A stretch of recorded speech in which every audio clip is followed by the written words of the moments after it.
Saint Padre Pio is one of the most renowned Italian priests of the Roman Catholic Church. Throughout his life, Saint Pio of Pietrelcina has made several prophecies. Among all of them, the one that stands out the most is the prophecy he made about the 3 days of darkness. Many religious scholars and thinkers have contemplated the true meaning behind Padre Pio's message. So, what can we interpret from the words he shared? Watch till the end of this video to learn about one of the most unnerving prophecies Saint Padre Pio made in his lifetime. Padre Pio's vision of the 3 days of darkness is a profound aspect of his legacy, fascinating to many for its depth and the mystery it holds. But before we dive into Saint Padre Pio's prophecy, let's first get to know who he was. Who is Saint Padre Pio? Saint Padre Pio was born as Francesco Forgione on May 25, 1887. His father was Grazio Mario Forgione, and his mother was Maria Giuseppa di Nunzio Forgione. They lived in a small rural town in Italy called Pietrelcina and made a living by farming. Though his family was poor, they were devout Christians and instilled the teachings of Christianity in Saint Pio since his birth.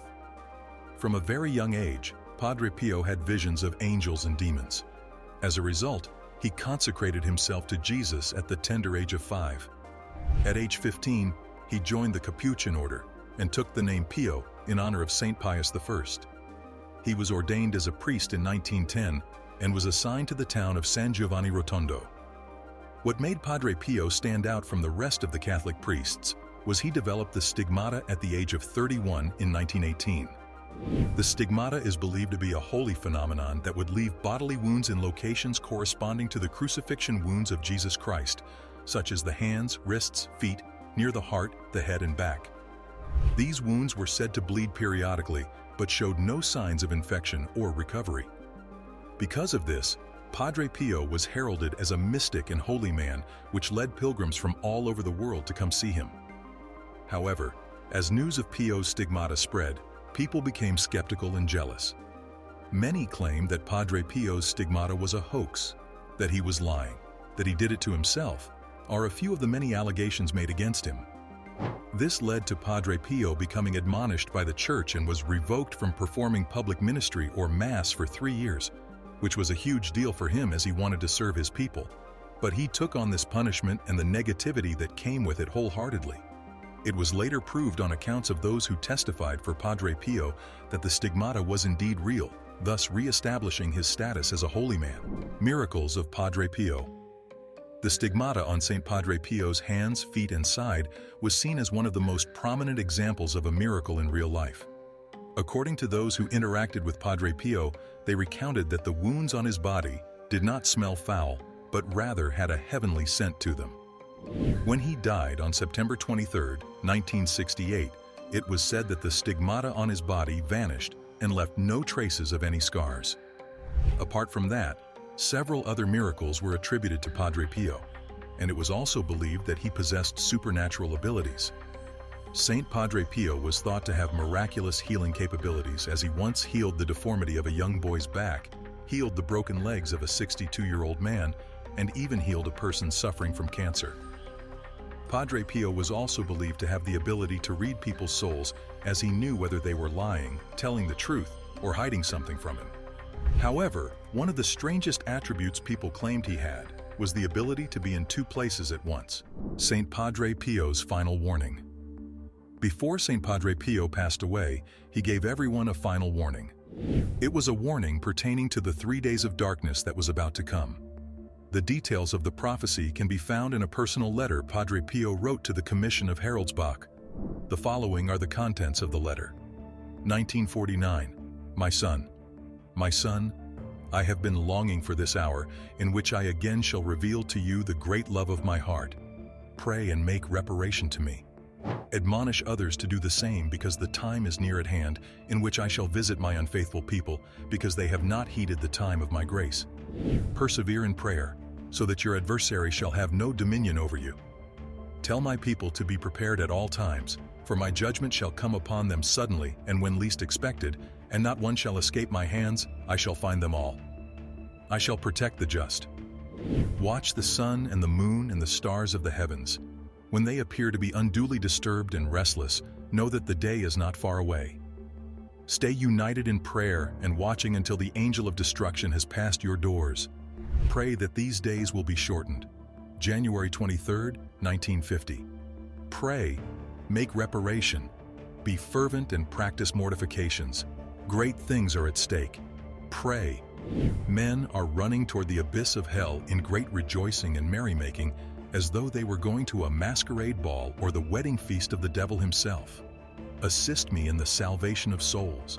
The measure of sin is filled. The day of revenge, with its terrifying happenings, is nearer than you can imagine, and the world is seeping in false security. The divine judgment shall strike them like a thunderbolt. These godless and wicked people shall be destroyed without mercy, as were the inhabitants of Sodom and Gomorrah of old. Yes, I tell you, their wickedness was not as great as that of our human race today. January 28, 1950. Keep your windows well covered. Do not look out. Light a blessed candle, which will suffice for many days. Pray the rosary. Read spiritual books. Make acts of spiritual communion, also acts of love, which are so pleasing to us. Pray with outstretched arms or prostrate on the ground, in order that many souls may be saved. Do not go outside the house. Provide yourself with sufficient food. The powers of nature shall be moved, and a rain of fire shall make people tremble with fear. Have courage. I am in the midst of you. February 7, 1950. Take care of the animals during these days. I am the creator and the preserver of animals as well as man. I shall give you a few signs beforehand, at which time you should place more food for them. I will preserve the property of the elect, including the animals, for they shall be in need of sustenance afterwards as well. Let no one go across the yard, even to feed the animals. He who steps outside will perish. Cover your windows carefully. My elect shall not see my wrath. Have confidence in me, and I will be your protection. Hurricanes of fire will pour forth from the clouds and spread over the entire earth. Storms, bad weather, thunderbolts, and earthquakes will cover the earth for 2 days. An uninterrupted rain of fire will take place. It will begin on during a very cold night. All this is to prove that God is the master of creation. Those who hope in me and believe in my words have nothing to fear, because I will not forsake them, nor those who spread my message. No harm will come to those who are in the state of grace and who seek my mother's protection. That you may be prepared for these visitations, I will give you the following signs and instructions. The night will be very cold. The wind will roar. After a time, thunderbolt will be heard. Lock all the doors and windows. Talk to no one outside the house.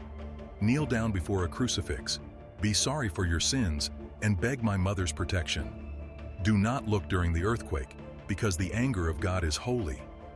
Jesus does not want us to behold the anger of God, because God's anger must be contemplated with fear and trembling. Those who disregard this advice will be killed instantly. The wind will carry with it poisonous gases, which will be diffused over the entire earth. Those who suffer and die innocently will be martyrs, and they will be with me in my kingdom. Satan will triumph, but in 3 nights the earthquake and fire will cease. On the following day the sun will shine again. Angels will descend from heaven and will spread the spirit of peace over the earth.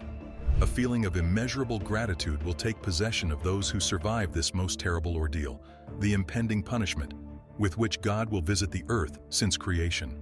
How unconcerned men are regarding these things, which shall so soon come upon them, contrary to all expectations.